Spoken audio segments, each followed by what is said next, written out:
Butun dunyo ahliga 1-2 daqiqagina gapirish imkoni bo'lganda aytadigan gapim quyidagicha. 1 yilda ko'p narsa o'zgarishi mumkin. Xohlasangiz ham, xohlamasangiz ham 1 yildan so'ng hayotingiz hozirgidek bo'lmaydi. Buni hech qanaqasiga o'zgartira olmaysiz. Ammo hayotingiz qanday o'zgarishi o'zingizga bog'liq.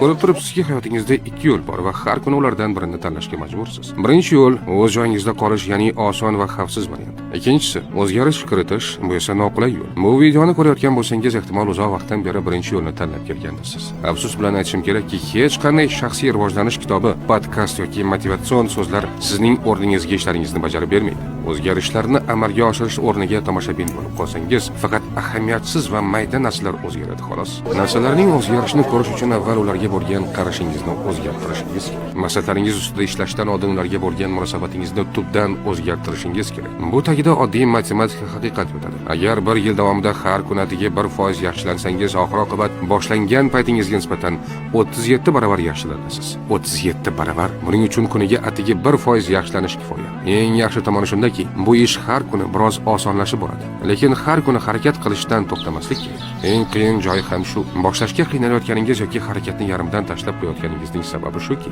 siz o'tmoqchi bo'lgan devor ko'zingizga juda baland ko'rinadi. Siz kunlik 1% o'sishga emas, balki bir yo'la 100% o'zgarishga e'tibor qaratasiz. Birinchi qadamni qo'yish muhim bo'lsa-da, har kuni kichik qadamlar qo'yishda davom etish undan-da muhimroq. Chunki to'xtovsiz harakat qilsangiz, harakat oxiri muvaffaqiyatsizlik bilan tugamaydi. Xo'sh, bugundanoq orzungiz ustida ishlay boshlasangiz-chi, birinchi qadamni qo'ysangiz-chi, o'z ustingizda ishlashda davom etsangizchi, bugun biroz vaqt ajratib mana shular haqida o'ylab ko'ring. Atrofingizdagi hamma elektron qurilmalarni 5 daqiqaga o'chirib, shunchaki bu haqida tasavvur qiling. So'ngra boshlang va ortga qarang.